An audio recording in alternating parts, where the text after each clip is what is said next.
જય કિસાન ખેડૂત મિત્રો, ગુજરાતના ખેડૂતની આજે વાત કરશું કે એની દિશા અને દશા કોણ બદલશે, કોણ આવશે ખેડૂતની વારે.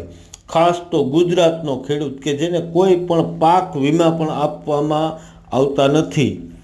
ભારતના બીજા રાજ્યોમાં તો પાક વીમા રેગ્યુલર અપાય છે.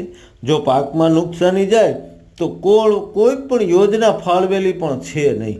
તો ગુજરાતનો ખેડૂત મૂંગે મોઢે કુદરતના ઘા સહન કરે અને એનો પાક વેચવા જાય ને ત્યારે ધૂળના ભાવે વેચાય છે. ત્યારે એની હાય નીકળે છે અને એ હાય છે ને એનાથી તમારા બધાયનું થાહે રમણ ભમણ. યાદ રાખજો, તમારો વિનાશ આવે છે. હવે ખેડૂતની દશા વિશે વાત કરી તો સમૃદ્ધ ગુજરાતના ખેડૂત દેવેદાર બન્યો છે. 1,44,330 કરોડની તો એને લોન લીધી છે અને 5 વર્ષમાં ખેડૂતને પોષણસર ભાવ ન મળતા ખાતર, દવા, ડીઝલ, મજૂરી આમાં ખેડૂત દેવું ન કરે તો કરે શું ભાઈ? તો 5 વર્ષમાં 47,376 કરોડનું તો કર્જ વધારી દીધું છે.